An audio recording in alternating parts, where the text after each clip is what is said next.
할렐루야, 하나님께 영광 돌립니다. 이 영상을 접하는 여러분 모두 위에 주의 은혜와 성령 하나님의 나타남과 그 능력이 함께 하시기를 원하며, 이 로마서의 말씀들이 깨달아지고 깊어지는 은혜가 있기를 사모합니다. 이제 로마서 1장으로 가서 세부적으로 이 로마서의 말씀들을 나누고 은혜 받기를 원합니다. 오늘은 첫 시간, 아마 2시간이나 3시간에 걸쳐서 1장 1절로 17절을 살펴보겠습니다. 우리는 복음이 무엇인지 분명히 압니다. 예수님을 믿을 때 구원을 얻고 예수님을 통해서 거듭난 생명의 길을 얻을 뿐만 아니라 양이 꼴을 얻듯이 예수님 안에서 진리의 말씀을 깨닫고 그 이름을 붙들고 날마다 복된 삶을 살아가는 것, 이 모든 하나님 안에서 예수 그리스도를 통하여 이루어지는 구원과 삶의 축복들이 복음이 되는 것입니다. 그런데 이 복음은 분명한 증거가 있고 이 복음에는 분명한 나타나는 능력들이 있다는 것을 우리가 알아야 됩니다. 그래서 로마서 1장 1절로 7절은 이 복음 안에 나타난 증거들을 이야기하고 있고 8절로 17절은 복음의 능력에 대해서 이야기하고 있습니다. 먼저 오늘은 이 복음의 증거에 대해서 1절로 7절의 말씀들을 살펴보겠습니다. 어떤 증거들이 있습니까? 먼저 1절, 바울 안에 이 복음을 접하고 구원을 받은 모든 성도들 안에 분명히 드러난다라는 겁니다. 믿음은 에베소 2장 8절에 있는 대로 위로부터 오는 하나님으로부터 오는 선물이다라고 분명히 말씀을 드렸습니다. 여러분, 바울 안에 어떤 증거를 가지고 있습니까? 예수 그리스도의 종 바울은 1절, 사도로 부르심을 받아 하나님의 복음을 위하여 택함을 받았다라고 말합니다. 이 복음을 위하여 바울은 종이 되었고 사도가 되었다는 겁니다. 왜냐? 이 복음이 누구의 복음이에요? 하나님의 복음이다 라고 분명히 말합니다. 구속의 모든 역사는 하나님께서 행하시는 것입니다. 그 하나님의 행하심의 가장 분명한 방법은 바울을 택하시듯이 오늘날 저와 여러분을 부르시고 이 복음을 위하여 기꺼이 직분을 위임하시고 능력을 더하신다라는 겁니다. 여러분, 종의 가치는 주인에게 있습니다. 보냄을 받은 자는 그 사명에 있습니다. 가치가. 두 마음, 두 삶으로 나누어질 수가 없습니다. 종은 온전히 자신의 주인을 위해서 마음과 삶이 하나가 되고, 보냄을 받은 자는 그 사역을 위해서, 사명을 위해서 그 마음이 나누어질 수가 없다라는 거 우리가 잘 알아야 됩니다. 그러므로 여러분, 이 복음을 위하여 그리스도에게 속하고 사명에 붙들림 받은 사람은 두 마음에서 떠나가는 것입니다. 빌립보서 3장 8절에 있는 대로 사도 바울이 어떤 고백을 합니까? 예수 그리스도를 얻기 위하여 자기가 그동안 가졌던 모든 것들을 배설물로 여겼다라고 말하죠. 누가복음 5장 11절, 사람을 낚는 어부가 되기 위해서 베드로뿐만 아니라 제자들은 모든 것을 버려두고 주님을 쫓아갑니다. 왜냐? 마음이 나누어질 수 없기 때문입니다. 삶이 두 가지가 될 수 없기 때문입니다. 그만큼 하나님의 복음의 부르심을 받은 자들의 중심과 그 영적인 상태는 강력한 힘에 이끌리고 있다라는 겁니다.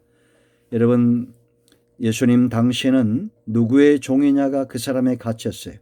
근데 바울은 스스로를 그리스도의 종이다라고 분명히 말합니다. 성도는 세상에서 그리스도인으로 불려지는 이 삶이 얼마나 가치 있는가를 아는 자들입니다.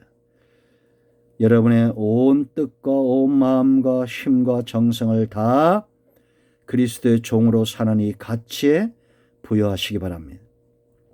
사도, 보내심을 받은 자, 아포스톨로스라고 그러죠. 헬라어로 보내심을 받은 자라는 겁니다. 부르심을 받고 복음을 위하여 보냄을 받았다라는 겁니다. 내 복음이 아니죠. 누구의 복음입니까? 하나님의 복음이다라는 겁니다. 그러므로 우리가 게으를 수 없는 이유다라는 겁니다. 성도는 예수님이 이 구속의 역사를 완성하셨기 때문에 파송받은 자들이다라는 거 분명히 아시고, 이제는 종처럼 보냄을 받은 자들로 쓰임받는, 하나님 나라의 사신으로 쓰임받는 이런 증거들을 가져야 됩니다. 그러므로 복음의 가장 강력하고 분명히 드러나는 증거는 바울 안에 있었던 것처럼 성도들 안에 있다라는 겁니다. 우리는 우리 중심에 다 믿어집니다. 예수 그리스도의 십자가 사건과 부활과 성천과 하나님 나라의 회복 다 믿어집니다.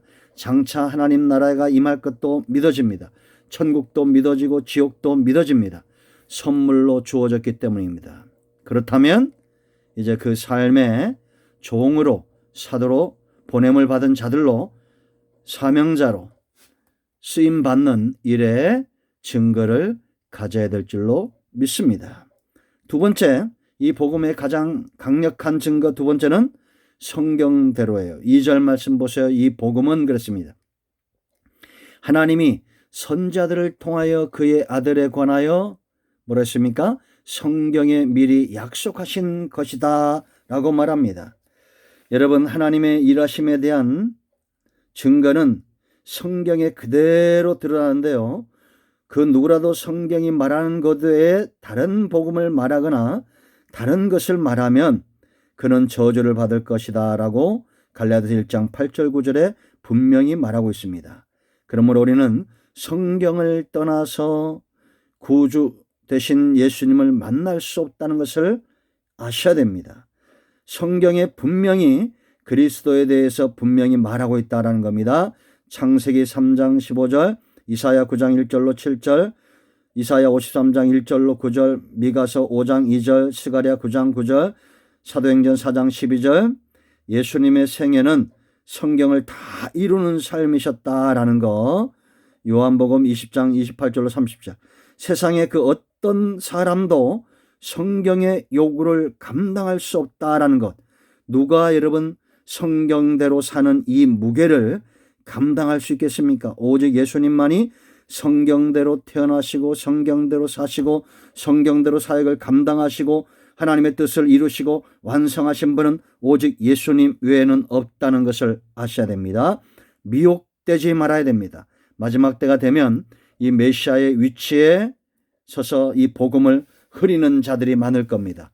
그들은 성경대로 살 수 없고 성경의 무게를 감당할 수 없다는 거 여러분 분명히 아셔야 된다라는 겁니다. 자, 세 번째 3절 복음의 증거가 있습니다. 자, 3절 보세요. 그의 아들에 관하여 말하면 육신으로는 다윗의 혈통에서 나셨고 육신으로 다윗의 혈통으로 오신 증거가 있어야 된다라는 겁니다. 그러므로 여러분 대한민국에 메시아가 있을 수 없고 하나님이 있을 수 없다는 얘기예요. 이것은 언약이죠. 예수님은 다윗의 혈통으로 오셔야만 했습니다. 왜냐? 하나님이 아브라함과 다윗으로 이어지는 언약, 이것을 성취하기 위해서 예수님이 오셨는데 예수님이 오심은 곧 하나님의 신실하신 증거가 된다라는 겁니다. 하나님은 이 언약을 이루시기 위해서 아브라함의 족보의 완성으로 오신 거예요. 다윗의 혈통으로 언약을 성취하기 위하여 오지 않은 모든 자들의 미혹에서 우리는 떠나야 되고 분별해야 됩니다. 할렐루야. 다윗의 혈통으로 이 땅에 오셨다라는 겁니다. 우리가 육신적으로 이렇게 예수님이 오셨지만 영적으로는 오늘날 예수 믿는 모든 사람들은 아브라함과 다윗의 자손 예수 그리스도의 세계 속에 있다라는 거 분명히 아셔야 됩니다. 네 번째 증거는 부활에 있습니다. 자, 4절 말씀 보세요. 성결의 영으로는 죽은 자들 가운데서 부활하사 능력으로 하나님의 아들로 선포되었으니 곧 우리 주 예수 그리스도시니라. 예수님이 죄와 사망의 권세를 깨뜨리고 부활하실 수 있었던 이유는 성결하셨기 때문이죠. 죄가 없었기 때문입니다. 하나님의 공의가 만족되었기 때문입니다. 예수님 안에서 역사하신 이 성령의 능력이 또한 믿는 자들도 예수 그리스도의 보혈의 공로를 의지하여 마지막 날에 일으키실 것을 분명히 성경은 말하고 있다는 겁니다. 기독교의 핵심은 부활입니다. 여러분, 이 땅에 지금까지 죄와 사망의 권세를 해결하시고 부활하신 분은 예수님밖에 없다는 것, 이 사실을 믿으시기 바랍니다. 그러므로 예수님만이 복음이 된다라는 겁니다. 오늘은 이 네 가지 증거들을 살펴봤습니다. 또 다른 증거들이 이제 5절과 6절과 7절에 있습니다. 이것은 내일 살펴보도록 하겠습니다. 여러분 모두 이 분명한 증거를 알고 믿음으로 미혹되지 않는 삶을 살기를 축복합니다. 아멘. 기도합니다. 하나님 감사합니다. 오늘 복음이 주는 이 분명한 증거 가운데 견고하게 서서 좌로나 우로나 흔들리지 아니하고 예수님께 속한 종으로 하나님께 보냄을 받은 복음을 위한 파송받은 하나님 나라의 사신으로 이 사명을 잘 감당하는 성도들 되게 하옵소서. 하나님께는 온전히 순종을 하고 세상은 복음으로 축복의 통로가 되는 우리 모두가 되기를 원합니다. 예수님의 이름으로 사모하며 축복하며 치유하며 기도합니다. 아멘.